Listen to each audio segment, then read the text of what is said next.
So, alright, what changes... Did I already specify what changes in hardcore? I only have one life to live, which means if I die, there's no checkpoints, although, again, I do not really see the complete point of doing that, considering I can just save the game at any time. So... if I had to guess, the thinking behind it is just to kind of make you more cognizant of game saves. But another thing it also does is it prevents you from doing things like just using the... I really should not be using my bows here because my arrows here because I cannot retrieve them. And unfortunately, it's really hard for me to make out where their heads are. I mean, it's hard enough, period, but also I'm being shot at. That was a headshot, somehow. Do not ask me how, but it was.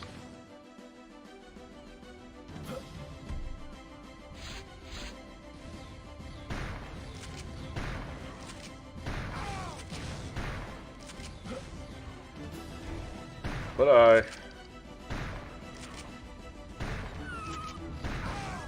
love how you could tell that was a headshot, but it just did not seem to kill him in one hit. If you're wondering, that ties into... Right, I wanted to comment on why some of these areas seem a little barren. For example, you would think, hey, shouldn't there be something back here? Well, normally there would be life force points, but they're not there because it's hardcore. Because I'm hardcore! I'm not that casual core... I don't care. Play it on whatever difficulty you want. I just thought it might be interesting to make a name for myself doing things on the hardest settings.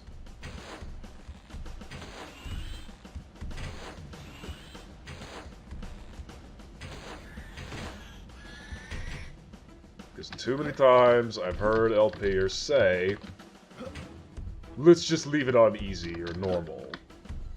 And that's their excuse for, oh, well, for LP purposes, we want to make... People don't care.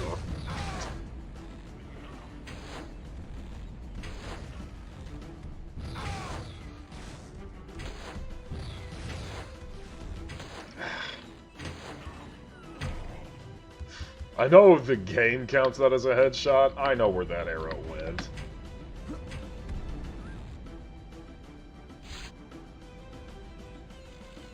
God, something else I should say is...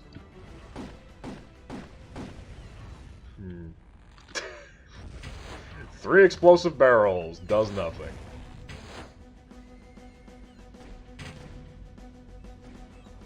Alright, compounding the difficulty of making headshots. The arrows actually follow a parabolic trajectory. This magnificent device is a checkpoint portal, as the name said at the bottom. However, there's an important note about these checkpoint portals. A, they allow you to warp around, duh.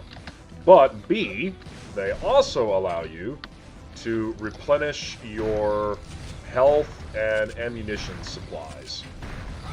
So if you run completely out of ammo, or you want to set yourself back to 100 health, because there is no mortal wound system in this game, unlike the last game. And I imagine there's no mortal wound system because, seeing as how the bow was revamped,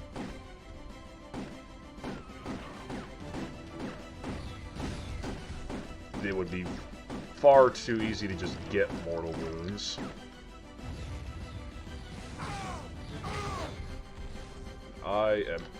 This is one of those moments, I'm telling you. It happens to me all the time.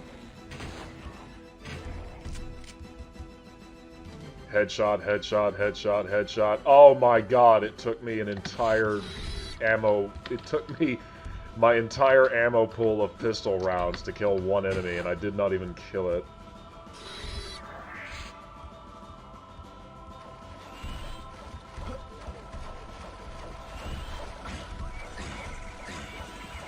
Now, there is one unfortunate thing, and that is you can still ignore a large portion of enemies in this game by running away! However, before we can do that, we need a quick save.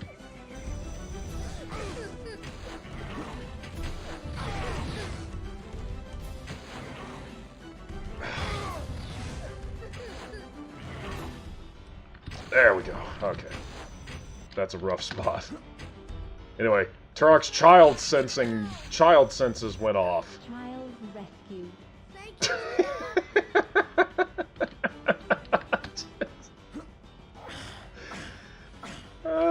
Puts a smile on my face. We rescue the babbies! Oh, and if you're wondering what happens if you shoot the child, A, you're a terrible person, and B, nothing. I'm not going to demonstrate because I'm not a monster. Game saved. Instead, let's shoot...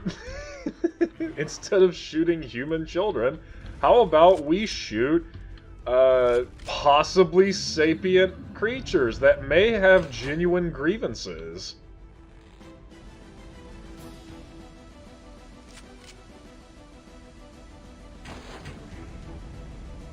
Seriously, we have no idea why the Dinoids are attacking. She said they're under the direction of the Primarch, but she also said they have their own motivations. So, look, I'm gonna call it now. I'm thinking we're having a Gorn situation here. We trespassed onto their land! And maybe Johnny Fireseed will have a Kirk moment where he says, "No, I won't kill him! You'll have to get your kicks somewhere else!"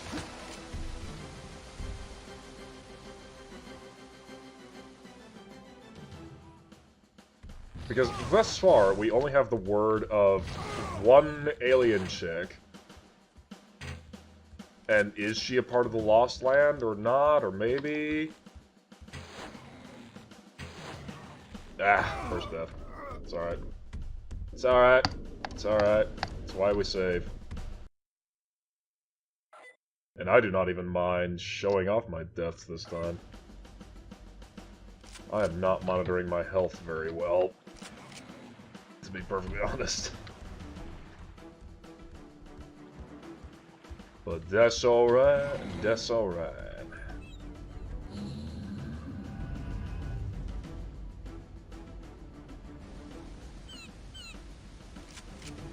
It's a genuine improvement over Turok 1. Heck, once I hit the Lost Land, I didn't have any problems at all. Or Treetop Village. I think that was the last time I actually got low on health.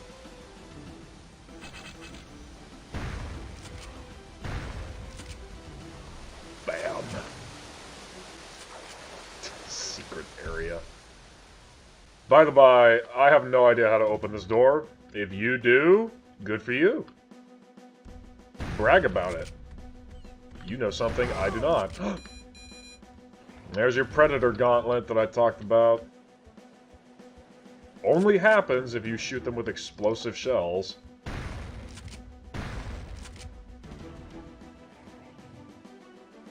Now... well, never mind, there's health here. That should be fine. Technically, we do not have to enter this portal, but it's a tutorial, so let's do it.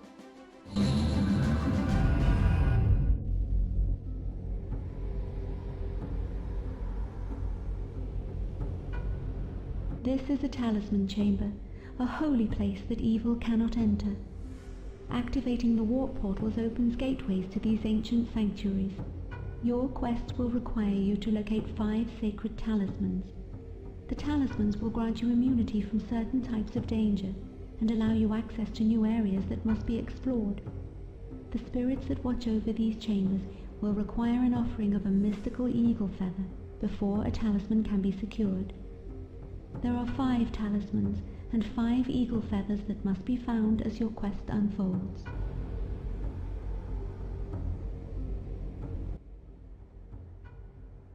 Go get the video game collectibles and bring them here. Well, not here, but... Hi, there it is. Another collectible. An actual good collectible this time. We get magical powers with those magical eagle feathers.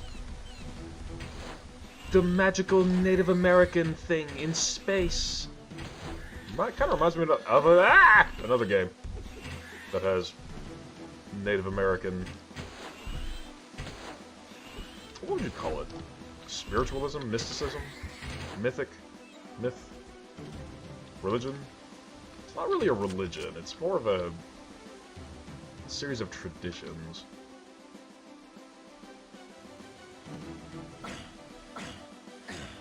But alas, I mentioned that door that I have no idea how to open. I get the feeling... Oh wait, I'm getting kind of ahead of myself. Also, I'm going to open this gate, but I'm not going to go over there. Oh, yes I am, because there's the tech bow. That's all we're going to grab. Get used to seeing this bow. Why? Because this bow is amazing. And it has a sniper scope for some insane reason.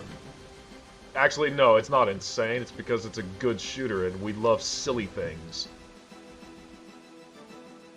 I also happen to know that sniper scopes on bows are a real thing. Not even crossbows, actual notch bows.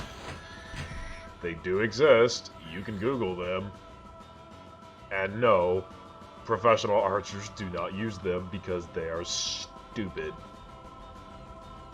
Or at least none of the ones that I know of. So back to what I was saying earlier.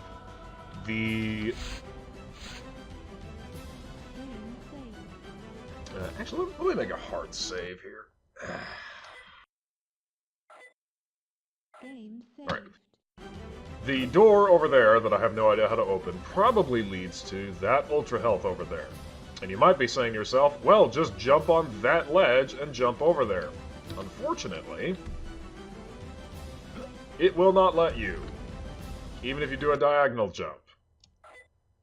So, as I said earlier, the ledge grabbing mechanic is hard-coded into the surfaces. If you know how to get over there, kudos. I do not. I do, however, know about this. I keep thinking it has something to do with these torches, however, again, it's... Maybe I'll find out later that it has to do with the,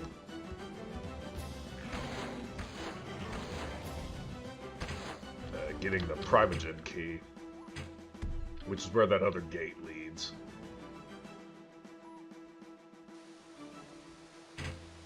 So what does the tech mode change? Well, when you're in scoped mode, it narrows your field of view slightly. Not by much, but you will notice a slight zoom in. But what it more importantly does is your arrows no longer follow a parabolic trajectory, they fly faster, and you also notch them faster. Or what would it be called when you pull an arrow back? What is that called? Tensioning an arrow? Because notching an arrow is just putting it in the drawstring.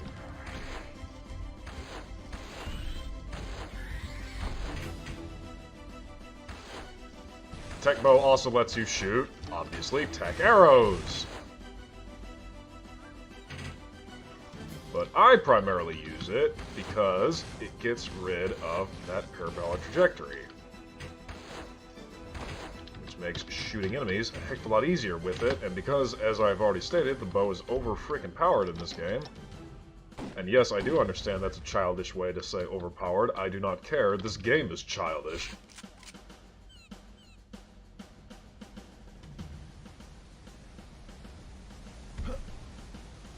Something else I noticed